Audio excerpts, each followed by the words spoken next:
listening to the Booked on Planning podcast, a project of the Nebraska chapter of the American Planning Association. In each episode, we dive into how cities function by talking with authors on housing, transportation, and everything in between. Join us as we get booked on planning.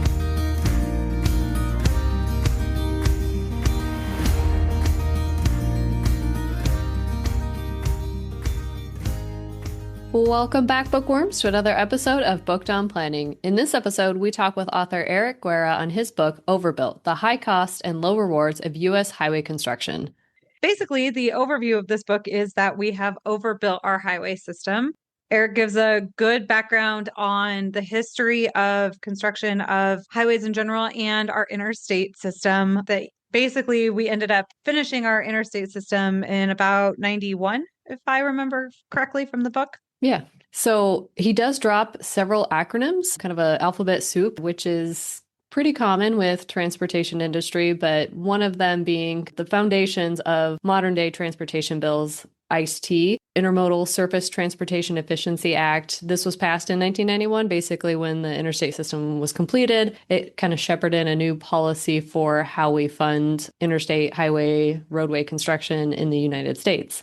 Yeah, it certainly wasn't the only bill that's ever impacted our highway funding, though, has it?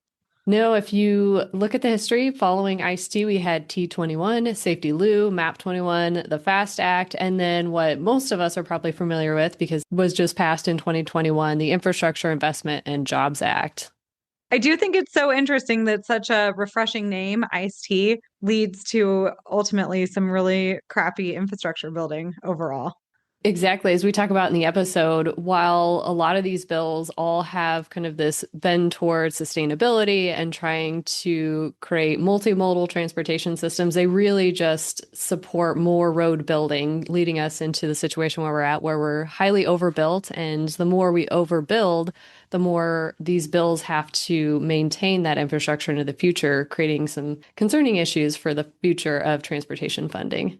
Yeah, one of the points that you brought up actually that I'd never really thought about, and I know that's coming from your past as a transportation planner, but maintenance isn't always what you think of either. So when I think of like road maintenance, I think of just making sure that you go back in and repave and make sure that you get rid of all the potholes and stuff. But you brought up the fact that maintenance actually often is increasing lane widths as well as getting rid of all of. So even if you just think, oh, my Department of Transportation is out just doing maintenance, actually, they probably are, in fact, widening your lanes as well. Yeah, exactly. And just another sneaky way for increasing the amount of impervious surface that we have here in the U.S. Very not climate friendly. No. All right, well, let's get into our conversation with author Erick Guerra on his book, Overbuilt, The High Cost and Low Rewards of U.S. Highway Construction. Erick, thank you for joining us on Booked on Planning to talk about your book, Overbuilt, The High Costs and Low Rewards of U.S. Highway Construction. There are books out there that focus solely on the construction of the interstate system, but your book is more focused on what has come after it was completed. You do start, though, by laying the foundations. So can you briefly explain a few key factors of the interstate building period that influenced how we build today?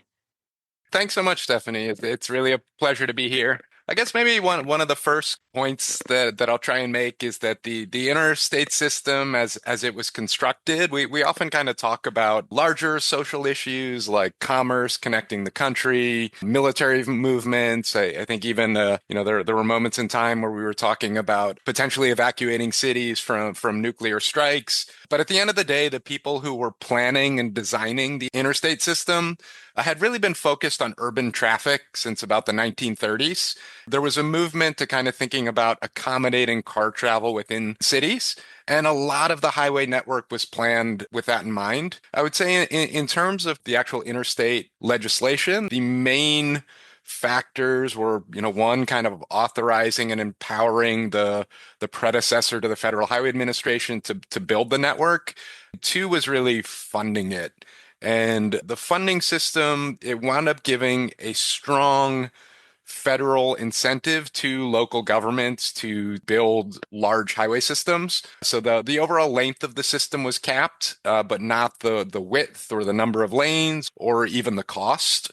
And the federal government at the beginning of interstate construction matched local dollars on a 9-to-1 basis. So a really strong incentive for states municipalities, localities to want to build highways because for every $1 they would put into it, they got $9 in return.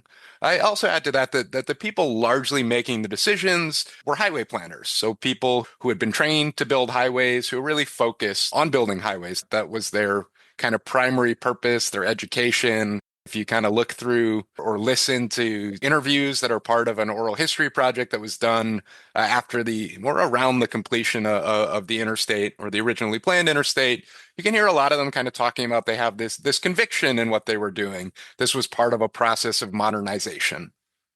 As our listeners know, but you probably don't at this point, Stephanie and I live in Nebraska. We both work in Lincoln. And growing up, my grandfather owned a construction company that they built highways. Like my dad and my grandpa were the people actually physically constructing the highways. And I remember one time my grandpa sitting there talking about the interstate. Like he was an adult when the interstate was constructed.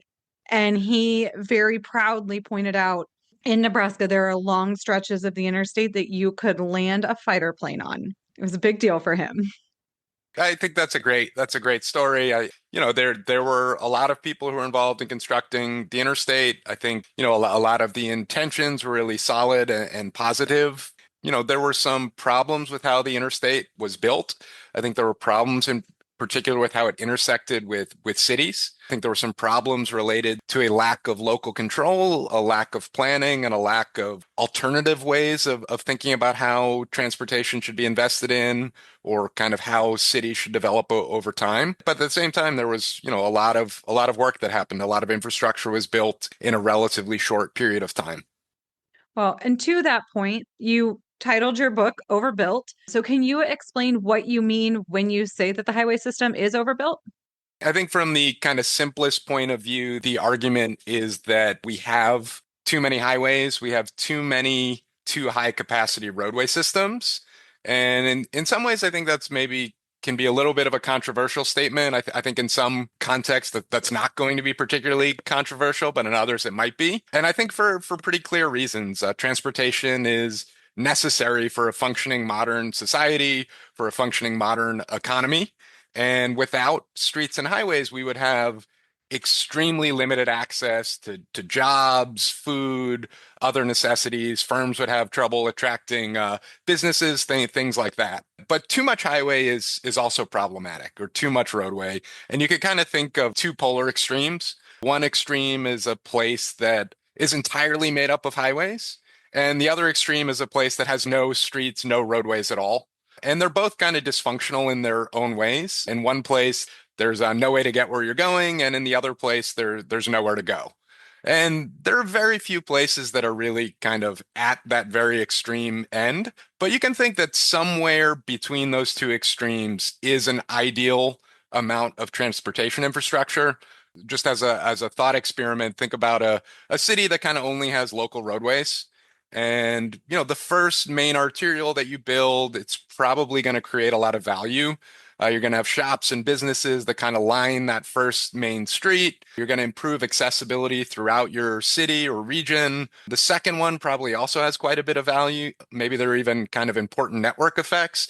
But eventually you hit a point where the next kind of roadway that you expand or build, it has benefits, but those benefits simply aren't worth the cost. The costs of land, you're just not creating the same types of benefits. A lot you may just be shuffling land uses around instead of kind of generating new economic activities. You might be really just encouraging people to drive longer distances as opposed to unlocking, more potential within your metropolitan area. And once you hit that point where the costs really exceed the benefits, every additional amount of roadway that you invest in is detrimental. And the central argument of the book is that we kind of passed that point quite a while ago and have continued to build despite building more high capacity roadways. So when we completed the interstate system, kind of, debates on exactly when it happened. But the originally planned interstate was largely completed in around 1990, 1991. And since that moment, we've added about 75% more to the lane miles of urban highway. We haven't really stopped building. We've continued building apace. But I would argue that most of that building has been net negative when you factor in how much it costs. I think an important point from your book too, listeners might be thinking overbuilding is just building new and building extra lane miles. You discuss how roadway resurfacing projects will just get wider and wider and taking an existing roadway and making it fit the modern standards that we have, that you need to have 14 feet of roadway width instead of 11 foot, which is a much better roadway to keep traffic down. Yeah, I think you can think of road investments in three main buckets. One is maybe the initial investment. Second is the just general maintenance, repaving. The third one that I think you're really talking about here, and is an increasingly important part of what we finance, is reconstructing. Everything we build has a shelf life. And at a certain point, every highway needs to be rebuilt. And as you're saying, when we rebuild, we add a lane here, we add a lane there, we add some, bigger and wider interchanges, we add wider lanes, and the kind of impact of the roadway increases substantially. As you point out in the book, and we've already talked about a little bit here, I think it's probably safe to say that most planners and maybe even some engineers understand why building more lanes does not actually help traffic congestion, but the general public overall does not. And in fact, if you talk to most people in the general public, they would actually support the expansion of lanes on major roads. We've seen our interstate expand 3 lanes between Lincoln and Omaha. Now it's expanding 3 lanes between Lincoln and York. People generally support that. So can you explain to those who don't understand, why is this approach so flawed? One thing I would say first in response to that is I'm not sure that people kind of support it to the extent that we think that they do. I think one of the large pieces of evidence for this is we have not raised the gas tax in over 30 years. And that's kind of a firm rejection, I would say, on the part of voters to expand the system. So as much as people might kind of say, oh, yeah, we want to expand highways, we have good reason to, they don't really want to pay for it. And there are instances, of course, where they do want to pay for it. But I think there's this kind of view that maybe they're costless, that it doesn't take money, that it doesn't take land, and these costs really get hidden in the process of highway construction. And I think actually faced with a choice of what to spend funds on, how to use land, I think many fewer people would kind of choose to go for that highway widening. Kind of in response to the larger question, I think we do have evidence that as you invest in highways, your average speeds tend to increase, but much smaller than your investments in highways. But you do see if you have a region where you're investing in more highways, people are typically moving faster. That said, they also typically move further. And when you look at actually congestion, which you can think of congestion in a number of different ways, but I think a pretty simple way is the difference between how long it takes you to go where you're going when there's no traffic at all and how long it actually takes you to get there. And that's what people really interact with. And that's what's not really changing. That's what in many parts of the country have kind of steadily gotten worse, despite massive investments in building new highways and widening highways. So we do tend to see higher average speeds from highways, but the effects on congestion are pretty limited. And I think that's something that people kind of feel in many ways. People experience that congestion.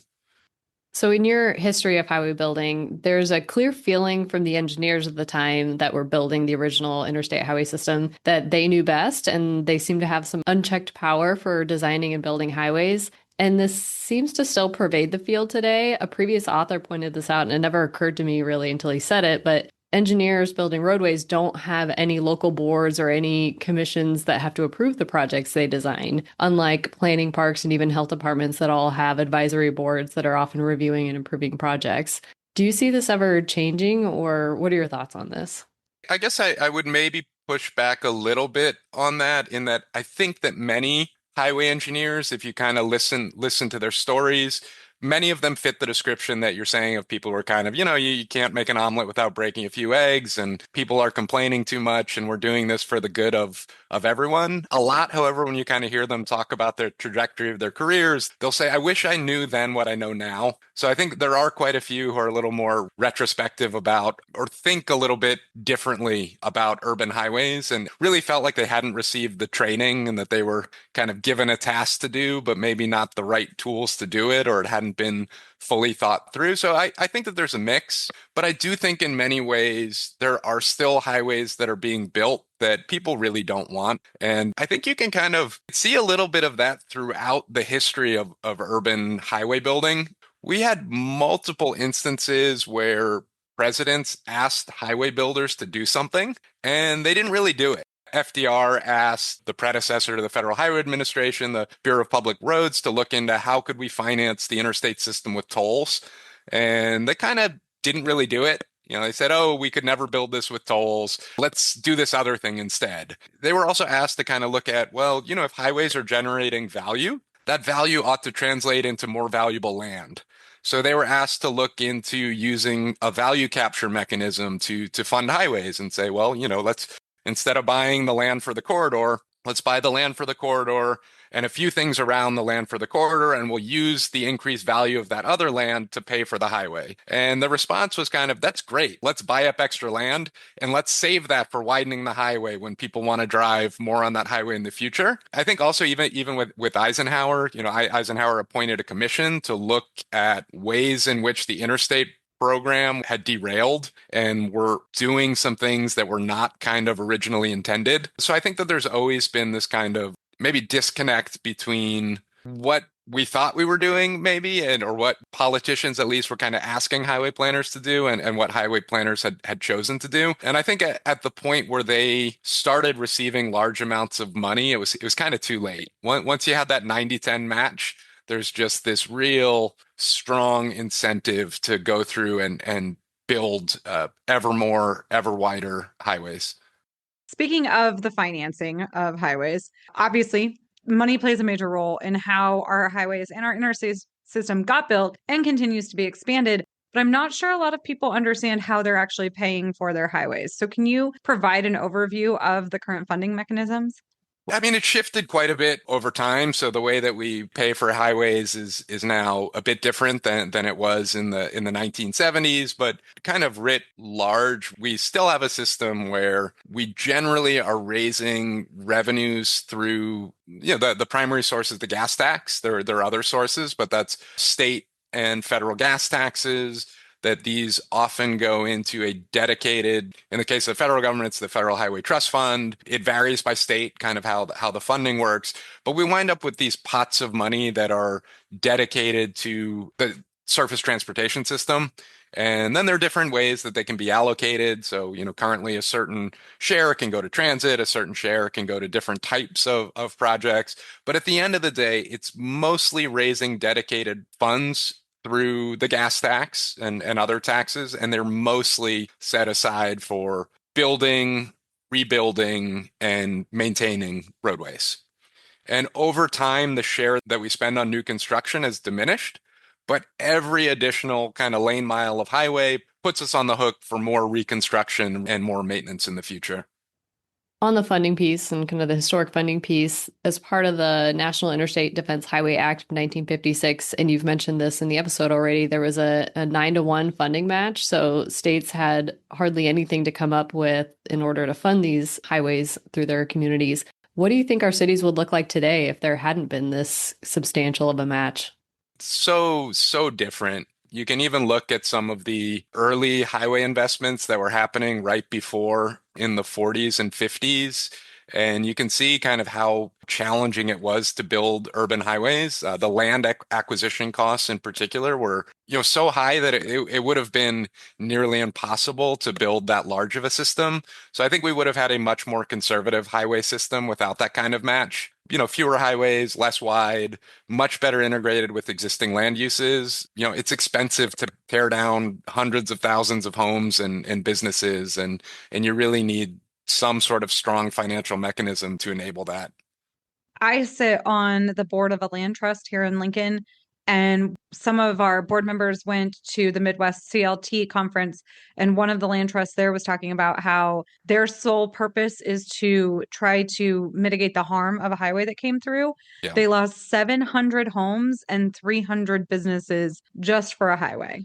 Yeah, I think people, and I would guess I'd count myself among them. When I teach about the history of highways, I often talk about the freeway revolt as something that happened in the past. So movements within cities to stop urban highways. I grew up in Boston, and I tell a story in the beginning of the book kind of about some of my interactions with highways that were built or were never built, and how you kind of grow up not really thinking about it. So I often think about this as a movement that happened in the past, and you look at cities like San Francisco and Boston, New York, it's maybe talked about a little bit less, but these highways were not built through Manhattan.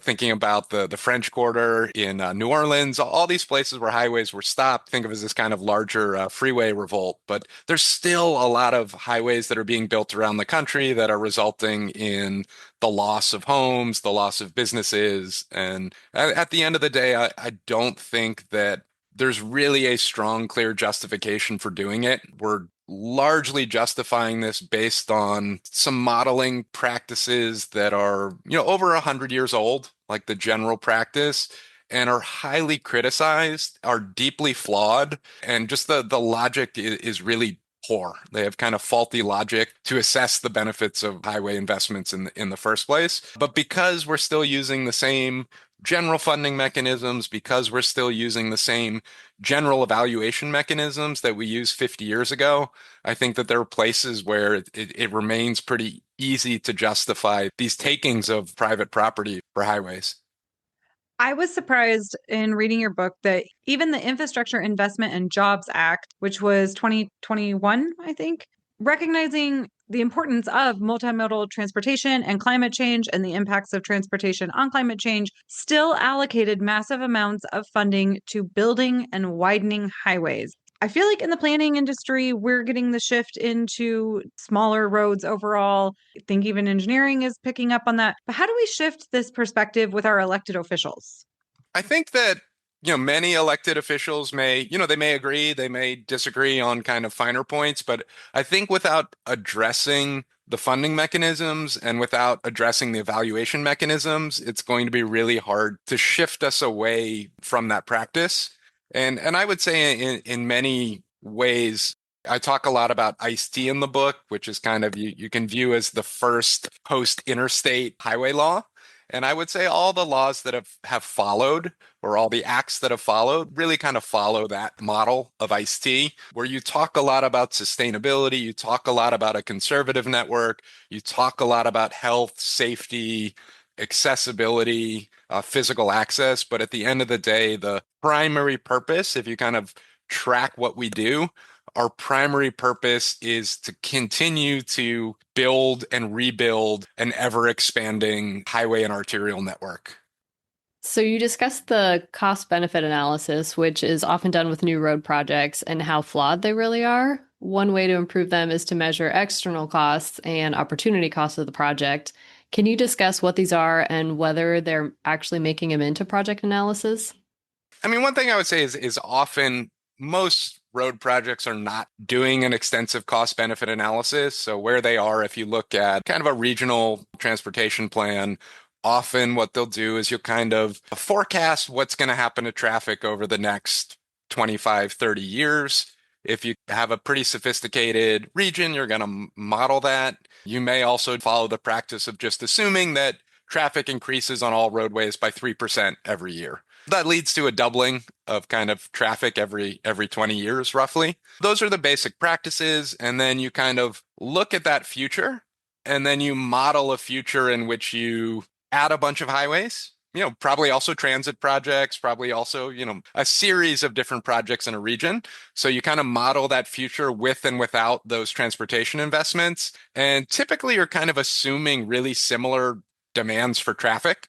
Like people are traveling the same amount, whether or not you double, or add 20% or 10% or 5% or remove highway lane miles. You assume kind of this fixed amount of traffic. And then you kind of look at, well, what's the difference in travel time if we build this versus if we don't build it?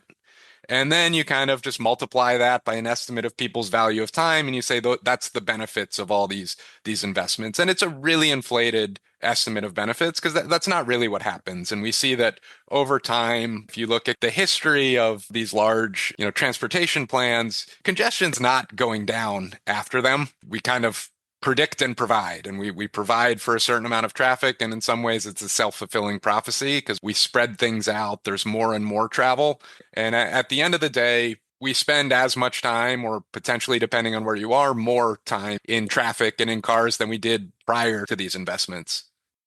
If the system is now overbuilt, what does unbuilding look like? And do you have any real world examples of it? One, I would say I think unbuilding is really challenging and it's going to be a slow process. So I just want to kind of start with that. One main takeaway from this book, I would hope that it would be, hey, maybe we should stop having construction be the default. Like maybe we should slow down and that should be a policy of last resort. So even before stopping, starting to unbuild, I think we need to think about not making the problem worse. Step one is stop contributing to the problem. Then from there, I think we can move on to thinking about unbuilding with this kind of, I think, an important caveat that this is going to take decades. I don't think there's a silver bullet. It took us decades to get where we are. We've had decades of overbuilding. And I think the idea that we can kind of correct in 5 years or 10 years is problematic. And I think if we tried to correct things that quickly, we would produce a lot of pain as well. That said, I think that we can start to unbuild slowly over time. I think we do have some examples of urban highways that are narrowed or taken down. My favorite examples always relate to land use as well. I talk about transportation sometimes as the kind of negative space of a city. And I don't mean negative as in it's bad. I mean negative as in like a painting. You have negative and positive space. You can't have positive space. You can't have figure without ground. The figure is really the houses and the businesses and the negative space, the ground is what connects them. I think the most successful projects are one where we are opening up more parcels and ideally kind of reintegrating them into cities. I think that there are some examples that maybe are a lot less successful than they could be. For example, the big dig in Boston. Essentially, as soon as the central artery was built, people were talking about how do we put this underground? The second phase essentially went underground because the first phase was so destructive and people saw how destructive it was. And then, decades after that, we put it underground. By the way, at the same time we put it underground, we widened it. And then, but that's not really my main complaint. My main complaint would be that we didn't do anything of real value on the surface. There's a nice linear park, but that used to be blocks of city. And I would much rather see projects where we start to encourage the kind of reuse of land that's been used for highways for other kind of productive uses like houses and businesses and start to rebuild some of the things that we destroyed when we built these highways in the first place. So you said it'll take decades and a lot of coordination at different levels of government in order to unbuild. Who are the key organizations or agencies that will help make this happen?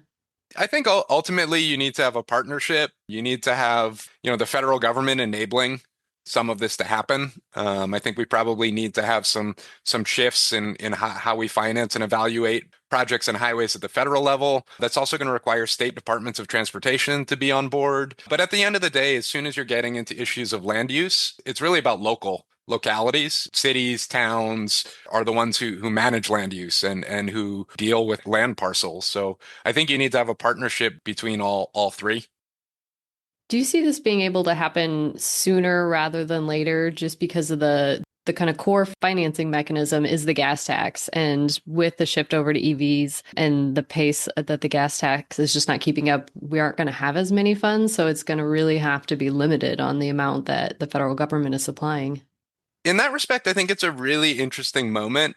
I think we have an opportunity to reframe how we fund transportation systems. I think there's a real opportunity to move towards charging more for the most expensive types of trips. And what I mean by that is if you're, driving on a rural highway at 1 a.m., you're not very expensive. Your vehicle is kind of creating some wear and tear. You're emitting some greenhouse gas emissions. You're emitting some local emissions.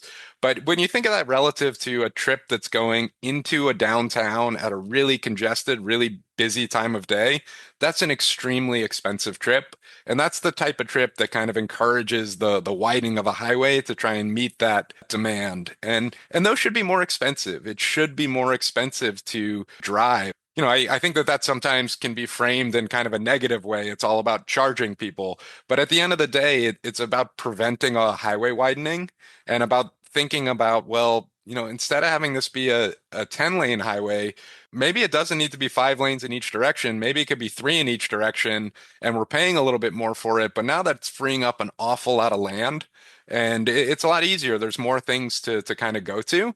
So ideally, we can kind of shift a little bit more towards funding from, raising funds from these more expensive trips. I think at the end of the day, a lot of people are talking about moving towards a kind of vehicle miles travel tax and simply replacing the gas tax with that. And I think that would be a real missed opportunity to rethink overall funding, because anything that's kind of raising about the same amount of revenues from the cheapest trips to the most expensive trips, and then dedicating all of those resources or most of those resources to the really expensive trip is going to really distort travel behavior and travel patterns. And it is part of, what got us into this overbuilt system that we have. As this is Booked on Planning, always our last question is, what books would you recommend readers check out? Of course. I love Wes Marshall's book, Killed by a Traffic Engineer. If you haven't read that yet, it's absolutely terrific. I think it does such a good job of framing the history of how certain practices got institutionalized over the last 100 years, and really does a good job of explaining kind of why and how the U.S. has done such a poor job on traffic safety. Other books I would recommend, I like The Drive for Dollars. That's Brian Taylor, Eric Morris, and Jeff Brown. That's really focused on highway finance. I think that came out in maybe 2 years ago, maybe 3 years ago. Like that book a lot. Pave Paradise, if you've read that, that's Henry Graber. It's really cool book. A lot of it, if you're familiar with parking practice in general, you'll be pretty familiar with it. But then kind of intersected with that, there's some great stories on practices of kind of how parking regulation has made it so hard to develop housing in certain situations, stories about mafia involvement in parking garages. It just, it's really great, fabulous look at parking that I think kind of really adds to the body of knowledge on that topic. City Limits, that's, Is it Megan Kimball? Yeah, Megan Kimball. I don't know her personally, so I lost her name there for a moment. But yeah, it's a great book. Really liked it. It's about kind of contemporary freeway, like fights against freeway expansions in Texas cities. She was reporting, in that area for a while. I think it's a really great book. What else have I read recently that I really liked? That's 4, right? That's it. That's a good number.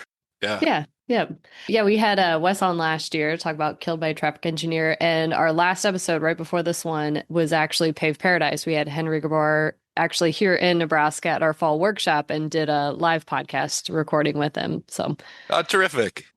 A lot of great book recommendations. We'll add the 2 new ones to our list that we don't have yet. Erick, thank you so much for joining us to talk about your book, Overbuilt, The High Costs and Low Rewards of U.S. Highway Construction. Thanks, Stephanie. Thanks, Jennifer. We hope you enjoyed this conversation with author Erick Guerra on his book, Overbuilt, The High Costs and Low Rewards of U.S. Highway Construction. You can get your own copy through the publisher at Island Press by supporting your local bookstore or online at bookshop.org. Remember to subscribe to the show wherever you listen to podcasts, and please rate, review, and share the show. Thank you for listening, and we'll talk to you next time on Booked on Planning.